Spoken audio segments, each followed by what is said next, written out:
Okay, so you've heard a lot, and I heard this my whole life. This is what I keep saying as soon as October 7th happened, because I don't have a lot of interaction with the Jewish community since my childhood, since they kicked me out of Hebrew school when I was 9. So many of these things are the same exact things I remember from my childhood, them saying how they use their own people as human shields. But back then it was the PLO that they were attributing that Right. to. So now it's Hamas, but it's the same arguments. But apparently, actually, the IDF uses Palestinians as human shields, according to a pretty credible report. After Israeli soldiers found Mohammed Shubir hiding with his family in early March, they detained him for roughly 10 days before releasing him without charge, he said. During that time, Mr. Shubir said, the soldiers used him as a human shield. Mr. Shubir, then 17, said he was forced to walk handcuffed through the empty ruins of his hometown, Khan Yunis, in southern Gaza, searching for explosives set by Hamas.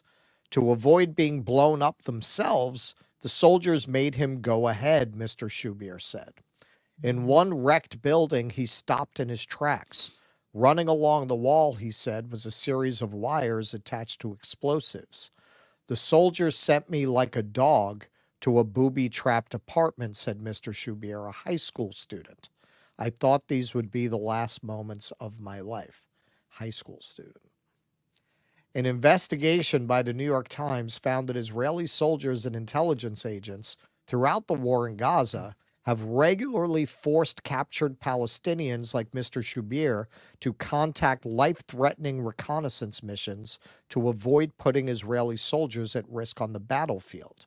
While the extent and scale of such operations are unknown, the practice, illegal under both Israeli and international law, has been used by at least 11 squads in 5 cities in Gaza, often with the involvement of officers from Israeli intelligence agencies. Palestinian detainees have been coerced to explore places in Gaza where the Israeli military believes that Hamas militants have prepared an ambush or a booby trap. The practice has gradually become more widespread since the start of the war last October. Detainees have been forced to scout and film inside tunnel networks where soldiers believed fighters were still hiding. They have entered buildings rigged with mines to find hidden explosives. They have been told to pick up or move objects like generators and water tanks that Israeli soldiers feared concealed tunnel entrances or booby traps. The Times interviewed 7 Israeli soldiers who observed or participated in the practice and presented it as routine, commonplace, and organized, conducted with considerable logistical support and the knowledge of superiors on the battlefield. Many of them said the detainees were handled and often transported between the squads by officers from Israel's intelligence agencies, a process that required coordination between battalions and the awareness of senior field commanders. And though they served in different parts of Gaza at different points in the war, the soldiers largely used the same terms to refer to human shields. The Times also spoke to 8 soldiers and officials briefed on the practice who all spoke on the condition of anonymity in order to discuss a military secret. Major General Tamir Heyman, a former chief of military intelligence who is routinely briefed by top military and defense officials on the conduct of the war, confirmed the use of one version of the practice, saying that some detainees had been coerced into entering tunnels, while others had volunteered to accompany troops and act as their guides, in the hope of gaining favor with the military. And 3 Palestinians gave on the record accounts about being used as human shields. The Times found no evidence of any detainees being harmed or killed while being used as human shields.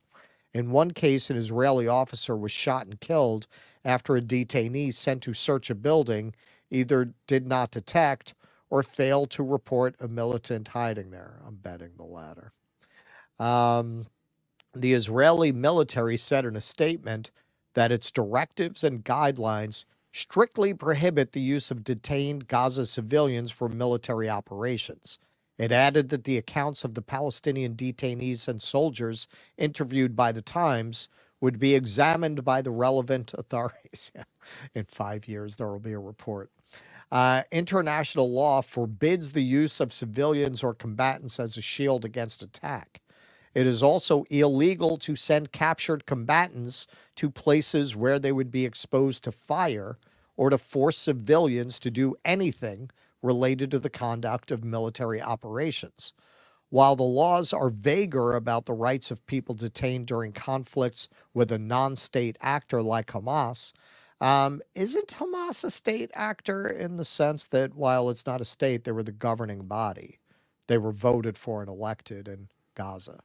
So I'm not clear on why they would not be a state actor, other than that it's not a state. Right. I think it goes to the question of statehood more broadly, yeah. But they are the government there. Right. It is illegal to force Palestinian detainees to explore dangerous places, regardless of whether those detainees are civilians or members of the fighting wing of Hamas, said Lawrence Hill Cawthorne, a professor at the University of Bristol in England and an expert on laws governing detention in conflicts with non-state actors. The Israeli military employed a similar practice known as the neighbor procedure in Gaza and the West Bank in the early 2000s. Soldiers would force Palestinian civilians to approach the homes of militants to persuade them to surrender.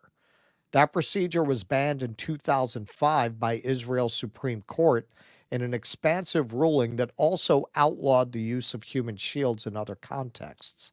The court's president, Aaron Barak, ruled that a resident of an occupied territory should not be brought, even with his consent, into an area where a military operation is taking place. The power imbalance between soldier and civilian, his decision said, meant that no one could be considered to have volunteered for such a task. Soldiers should also not ask civilians to do things they assumed were safe, the ruling added, given that this assumption is sometimes unfounded. Okay, so our ally Israel is committing blatant war crimes in violation of international law. This, in addition to denying food, starving the population, taking no care to protect civilian lives, and by any fair interpretation, going out of their way to make life unlivable in Gaza and to eliminate as many Palestinians as they possibly can, meaning murder as many as they possibly can, while maintaining some slight pretense of plausible deniability that the U.S. can hang its hat on. And I mean very, very, very slight. Slight in the sense that, yes, they have enough bombs that they could just go in and kill everyone all at once. They're doing it slowly to maintain some kind of plausible deniability. And here, even the claim that Hamas is using their people as human shields, something that Hamas denies, well, we know for a fact now that Israel is using Palestinians as human shields.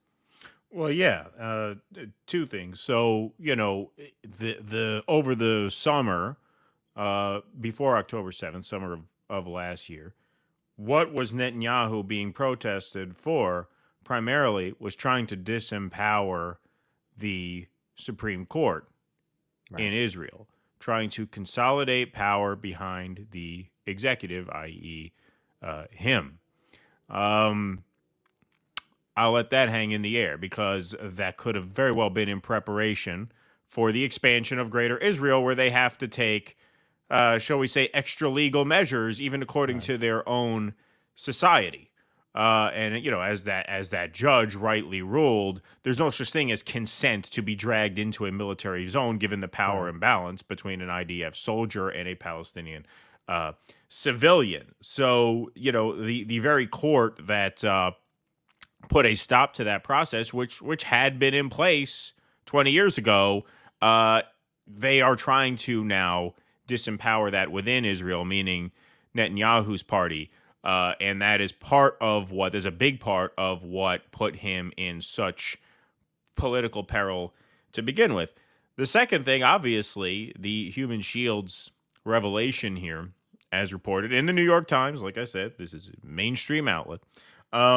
This just goes to show what liars so many of these Israel supporters are, who cry crocodile tears for Palestinian civilians.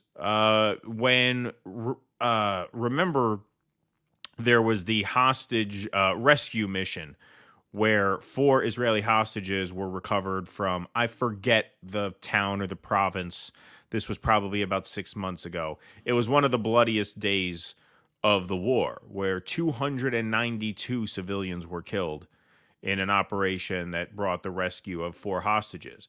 Now, keep in mind, those hostages were already offered back to Israel. There have been multiple full hostage exchange deals on the table that Netanyahu has sabotaged. And like I said, the Israeli Zionists are more convinced, rightfully, that Netanyahu is the main saboteur of these peace deals than a lot of the brainwashed Zionists here in the United States. But the reason I bring that up is that after that happened, after that rescue mission, where to get 4 hostages who were already offered back anyway, 292 civilians were killed. I remember Barry Weiss did a big monologue about how wonderful the rescue mission was. And she said, now hundreds of civilians were killed, and that's a tragedy, full stop, she said. That's a tragedy, full stop. But who did she blame for that tragedy? Of course, Hamas. For using them as human shields. Well, turns out here, in writing, well documented, the Israelis will use Palestinian civilians as human shields.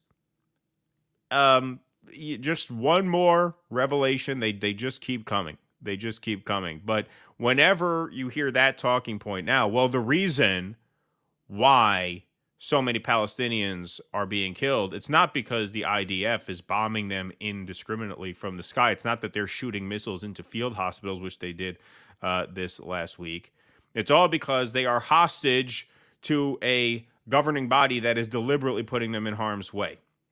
Here you have it. Israel deliberately putting them in harm's way. Please clap.